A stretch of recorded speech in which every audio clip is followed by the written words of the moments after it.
네, 오늘 시장에서 가장 핫한 섹터 하나 무엇인가요? 라고 질문을 받는다면은 가장 먼저 떠오르는 게 자동차이지 않을까요? 앞서 현덕이 덕분에 시간에도 저희가 자동차에 대해서 이야기를 살짝 해봤는데 왜 이 종목이 오늘장 주목을 받고 있는지 해외에서 질주하고 있는 현대차, 기아에 대한 이야기 나눠보겠습니다. 교보증권 스마트영업부 사연관 차장과 함께 할게요. 어서 오세요. 네, 안녕하세요. 네, 안녕하십니까. 네.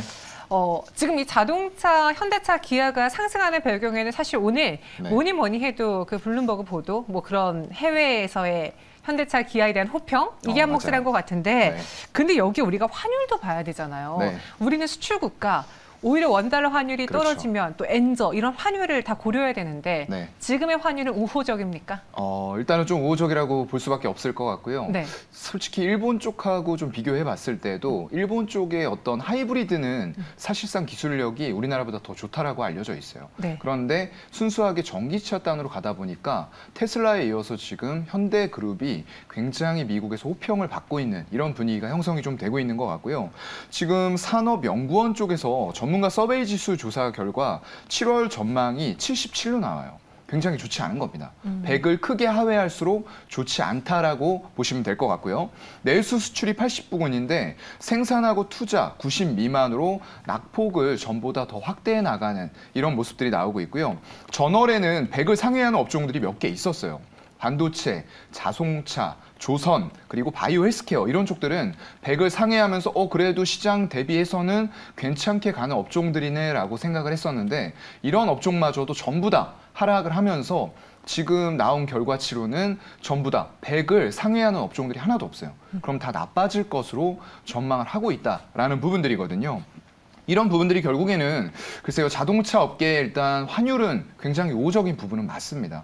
그래서 생산 대수가 줄어들었음에도 불구하고 굉장히 좋은 실적들을 내면서 1분기에 어닝 서프라이즈를 달성을 했었어요. 근데 이러한 부분들이 너무 좀 높게 오랜 기간 동안 유지가 된다라고 했을 때에는 결국에는 원가의 부담이 지속적으로 될 수밖에 없는 이런 상황들이 올 거고요. 그렇다고 하면은 이걸 소비자 쪽으로 전가하는 데는 분명히 한계가 생길 수밖에 없습니다. 그래서 이런 관점에서 자동차 쪽도 너무 고환율이 지금 당장은 좀 괜찮은 우호적인 환경을 조성을 하고 있지만 이런 것들이 너무 중장기적으로 가면 좋지 않을 수도 있다는 점도 염두에 두셔야 될 것 같아요. 항상 완벽한 호재는 없고 완벽한 악재는 없는 것 같아요. 그러니까 맞아요. 일장일단이라고 해서 그런 환율이 지금 순간에서는 우호적일 수 있지만 이 역시도 마냥 손 놓고 그냥 호호하면서 볼 수는 없는 상황이기 때문에 그런 시그널을 우리는 체크해 봐야 되고 또 그동안 자동차주들의 발목을 잡다 못해 아주 끌어내렸던 게 반도체 수급난이었잖아요. 그럼 이제 이 이슈는 어느 정도 해결이 된 겁니까? 사실 크게 눈에 띄게 숨통이 튀지는 않은 것 같아 보이는데. 제가 봤을 때도 그런 것 같아요. 제가 지금 이제 그때 한번 말씀을 여기서 드렸을 텐데 차량 가장 인기 있는 차종을 별로 계약을 좀 넣어봤어요. 10만 원씩 해서. 그랬는데 순번이 줄어들지 않아요. 그러다 차 열 대 생기시는 거 아닙니까? 네, 그거 취소해도 됩니다. 워낙에 인기 차종들이기 때문에 제가 안 가져와도 다른 사람들이 다 가져갈 거고요. 17개월 정도로 기다려야 되는데 순번이 일주일이면은 딱 그 모델이거든요. 모든 색상과 모델들이 다 일치하고 옵션까지 다 일치하는 모델이 지금 점점 더 늘어나더라고요. 제가 할 때만 해도 700대 안쪽이었어요. 근데 지금 780대까지 그 모델만 늘어났고 순번은 일주일에 2대, 3대 줄어들고 있어요. 그래서 한창 반도체난이 심할 때랑 별다른 체감을 솔직히 못 느끼겠어요. 그렇다 보니까 아직도 이게 반도체 수급난이 심한가라는 생각을 저는 하고 있는 좀 편이고요. 5월에 보면은 전년 동기 대비해서 일단은 좀 증가가 됐습니다. 6월에도 증가가 될 것으로 지금 예측치는 나오고 있는데 수요는 워낙에 견조해요. 새 차를 가지려는 수요들은 견조한 상황이고요. 그렇다 보니까 새 차에 버금가는 중고차 값이 막 100%, 1년 지났는데도 그 모델은 신차 가격과 같은 가격으로 중고차 사이트에서 팔리는 이런 기현상이 좀 일어났었죠. 그런 부분 때문에 일단은 부품이 좀 공급이 개선이 되고 있다는 말은 제가 좀 현장에 있으신 분들 좀 아는 분들이 있는데 되고 있다고는 해요. 근데 솔직히 저는 체감상으로 못 느끼겠다라는 부분들을 말씀을 드린 거고 그래서 생산은 어느 정도씩 증가가 조금씩은 진전은 되고 있다라고 얘기를 좀 듣긴 들었습니다. 네. 예전보다 그러니까 최악의 상황은 지금 좀 넘어갔지만 네. 그렇다고 드라마틱하게 이것이 해소되지는 않은 상태입니다. 네. 그럼 여기서 사실 근데 더 나빠지지 않는다라는 것도 호재일 수 있잖아요. 네. 왜냐하면 그렇죠. 악재는 다 반영이 됐기 때문에 네. 또 다른 호재, 우리가 또 다른 모멘텀을 찾아보자면 가장 먼저 또 떠오르는 거 여러분 가격일 것 같아요. 맞아요. 네. 네. 증권가에서는 자동차주 주가가 현재 뭐 바닥 수준이다. 네. 지금 뭐 바닥에 널린 종목들이 너무나 많긴 하지만 그렇죠. 네. 이 평가에 대해서는 사용자 사장님 요즘 좀 조심스러운 투자 관점이신데 네, 맞아요. 동의하시나요? 일단 일부 동의하는 부분도 있고요. 아닌 부분도 좀 있기는 합니다. 네. 일단 제가 지난 금요일 날 코스닥 쪽으로 굉장히 강도가 의미를 가진 강도의 수급이 외국인들로부터 들어왔다라고 말씀을 드렸는데요. 오늘 같은 경우에 초반에 좀 보고 깜짝 놀랐어요. 초반 굉장히 빠른 속도로 한 1,000억 이상을 매도를 하더라고요, 코스닥에서. 그래서 오늘 금요일 날 샀던 거 다 팔려나라고 생각을 하고 있었는데 다행히 오히려 시간이 흐를수록 순매수를 조금씩 하면서 여전히 370억을 매도 중이긴 하지만 저점 대비해서 많이 팔았던 것 대비해서는 그래도 수급이 조금 들어왔다라는 부분의 의미를 두고서 끝내야 될 것 같고요. 거래소는 마찬가지입니다. 금융투자 들어왔던 거 지금 또 팔고 있고요, 오늘이요. 연기금도 팔고 있는데 그나마 투신, 사모펀드, 외국인들이 지금 삼끌이 매수를 해주고 있고요.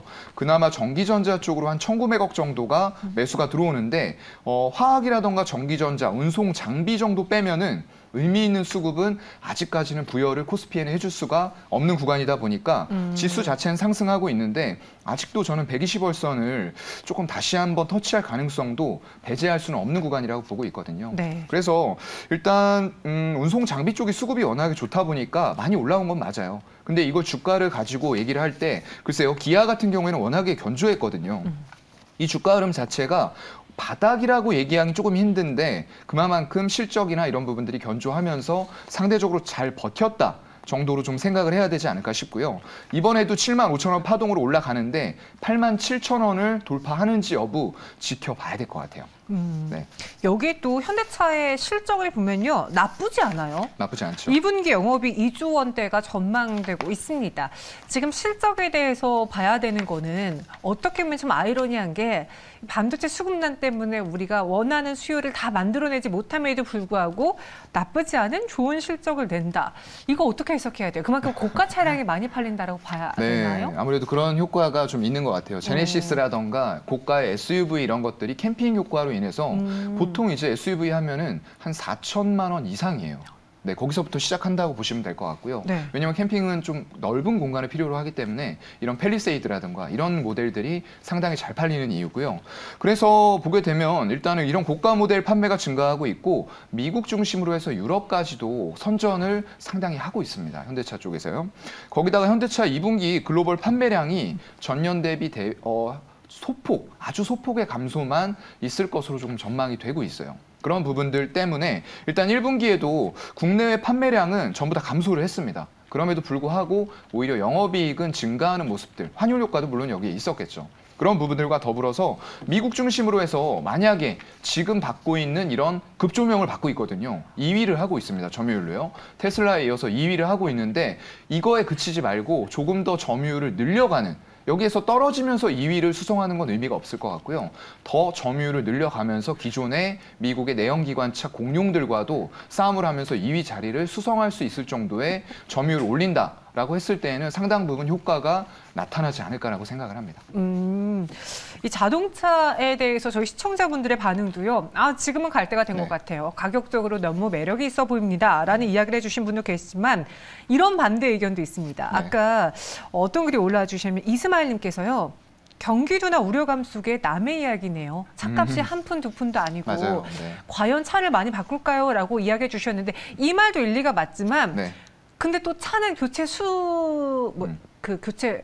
주기가 있잖아요. 네네, 있죠. 근데 이제 바꾸게 되면 전기차로 바꾸게 되니까 현대차, 기아에게는 호재일 수도 있는 거고 이 생각은 어떻게 보시는지요? 글쎄요. 일단은 미국 쪽, 선진국 이런 쪽들에서 지금 현대차가 선전을 하는 이유는 그런 쪽들은 상대적으로 어떤 인플레이션이라던가 실질적인 소비력의 감소 이런 부분들이 다른 동남아 단이라던가 이런 쪽과는 약간 좀 차이가 있다라고 보거든요. 그래서 그만큼 소비력을 갖춘 구매자들이 거기에는 잠재 고객으로 많이 있습니다. 있습니다. 아직까지는 그 부분까지의 네. 악재는 없군요. 네, 그런 쪽들은 수요가 조금 꾸준하다라고 생각을 하고요. 아. 그리고 전기차 단으로 넘어가는 부분들에 있어서 굉장히 인프라라던가 이런 부분들이 국내보다는 저는 좀 더 잘 갖춰져 있는 곳들. 왜냐하면 테슬라가 이미 많이 구축을 해놨거든요. 네. 그런 부분들 때문에라도 일단은 선진국 쪽의 수요는 조금 견조할 것으로 그렇게 보고 있습니다.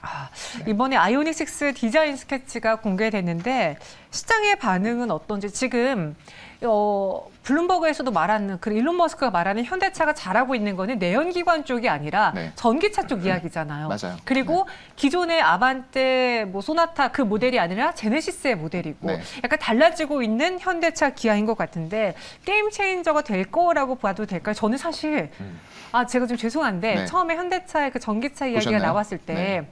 아니 현대차 전기차 살 바에는 테슬라 사지 않겠어? 라고 생각을 했는데 네. 제 생각이 완벽하게 틀렸어요. 네. 완벽하게 틀린 건 아직까지는 아닌 것 같아요. 그래요? 근데 네. 너무 많은 분들이 네. 이 현대차의 전기차를 차고 만족스러워하시고 네. 또 호평이 나오고 맞아요. 일단은 굉장히 디자인적인 측면에서 네. 예전에 기아 쪽이 급작스럽게 내연기관 차단에도 잘 팔렸던 이유가 디자인 쪽에서 굉장히 유명하신 분을 데리고 왔어요. 그렇다 보니까 디자인의 혁신을 이루면서 굉장히 차량들이 잘 팔리기 시작했습니다. 옛날에는 국민차 하면 이제 소나타였는데 그런 부분들을 전부 다 K5, K 시리즈가 많이 대체를 했어요. 그래서 형보다 잘 나가는 아우의 디자인을 좀 가지게 된 그런 부분들이 컸던 것 같고요. SUV 쪽에서도 현대에는 이제 팰리세이드라는 모델이 있지만 기아 쪽에는 스포티지라던가 소렌토 이런 쪽들이 또 튼튼하게 뒷받침을 하고 있거든요. 그런 것들이 이제 디자인의 승리다라고 저는 좀 보고 있는 거고 이번에 아이오닉 5라던가 EV6, 특히나 EV6 같은 것들은 굉장히 미래지향적인 컨셉트예요.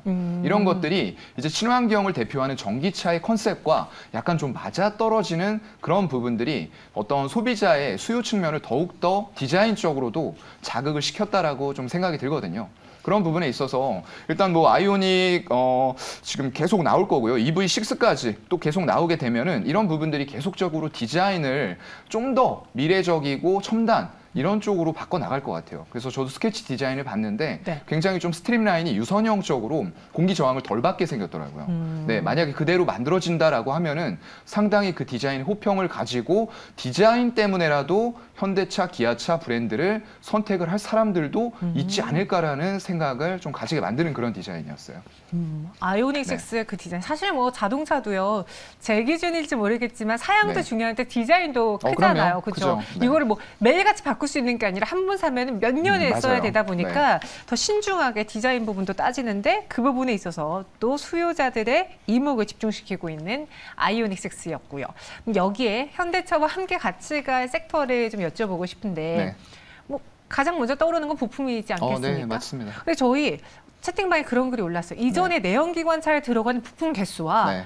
지금 전기차에 들어가는 부품 개수의 차이가 나지 않느냐. 많이 나죠. 네. 네. 그럼 전기차가 더 적은 건가요? 아니요, 그렇진 않죠. 훨씬 더 많아요? 네, 왜냐하면 더 복잡해지고 네. 굴러다니는 이제 어떤 컴퓨터 서버라고 생각을 하시면 될 것 같아요. 그렇다 보니까 반도체 개수부터 해가지고 당연히 더 많이 들어갈 수밖에 없고요. 그런 이제 배터리 단이라던가 이런 쪽을 구성하는 물질들이라던가 이런 것들이 더 많이 들어가야 되기 때문에 훨씬 이전의 내연기관차보다는 조금 더 복잡해졌다라고 생각을 하시면 될 것 같고요. 그래서 이런 부품주 단이 당연히 말씀하신 것처럼 수혜를 받을 수가 있을 것 같아요. 근데 이제 부품 하나하나도 수혜를 받겠지만 전체 배터리를 구성하는 그런 요소들을 따져봤을 때에는 전반적으로 일단 제가 보는 종목은 이 종목들은 좀 많이 말씀드렸던 것 같아요.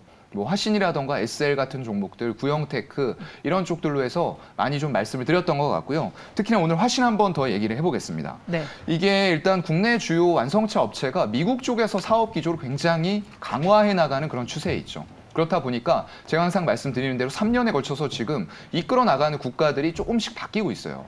유럽, 중국, 올해는 미국 쪽인 거죠. 그렇다 보니까 미국에서 점유율을 늘리고 있는 현대차 그룹의 위상이 엄청나게 높아지면서 정말로 이제 호평을 받고 있는 그런 상황인 거고요. 기존 사업장인 화신 쪽은 미국이라던가 인도, 브라질에 국한이 돼 있어요. 그 러시아라던가 이런 유럽 쪽 수요들의 어떤 타격을 받을 수 있는 잠재적인 리스크들을 조금은 덜고 가는 이런 부분들도 있을 거고요. 현대차, 기아차에 대응할 수 있는 미국의 알리바마 쪽에 현지 공장을 또 가지고 있다 보니까 빠르게 현대 기아차의 요구에 응할 수 있는 이런 즉시적인 시스템도 갖추고 있는 그런 부분입니다. 거기다가 이제 마지막으로 가장 중요한 것은 이 부품사들이 기존에 하던 내연기관차 부품만 계속하느냐, 네. 아니면 정말로 협력 관계를 밀착하게 유지하면서 R&D 쪽으로 그동안 벌어놨던 유보율단에서 R&D 투자를 계속하면서 이 전기차라던가 수소차 같은 친환경차의 부품을 생산할 준비가 되어 있느냐, 이건 굉장히 중요한 겁니다. 지금 화신 같은 경우에는 배터리 제어 시스템 쪽으로 계속적으로 사업 부문 만든 이후에 열심히 좀 가열차게 달려왔어요. 근데 그게 얼마 전에 성과가 이제 기아차와 수주 계약을 하면서 직접적으로 나오게 된 거고요. 앞으로도 결국에는 지금 현대차 그룹에서 수소해오다가 지금 잠시 놔뒀습니다. 이걸 이제 나중에는 결국엔 상용차 단으로 적용을 하겠지만 승용차 단에서는 당분간은 전기차가 대세가 된 거라는 거죠. 그렇기 때문에 배터리 제어 시스템 쪽은 계속적인 수주가 일어날 것이고요. 이런 2위, 미국 쪽에서 2위 점유를 하고 있는 기아, 현대차 그룹에 대해서 레퍼런스를 가지고 있기 때문에 다른 완성차 업체에서도 이런 수주를 요청을 받을 수도 있는 그런 지위까지도 올라선 기업이라고 판단을 하고 있습니다. 알겠습니다. 화신 다시 한번 이야기해 주셨습니다. 전반적으로 자동차주에 대한 이야기, 지금 장점과 단점, 악재와 호재 같은 것들을 다 다뤄드렸습니다. 오늘 시장에서 이 반응 여러분들은 어떻게 보셨는지 꼼꼼히 체크해 보시고요. 오늘 사연과 차장님과 이야기는 여기서 마무리해 볼게요. 오늘 설명 고맙습니다. 네, 고맙습니다.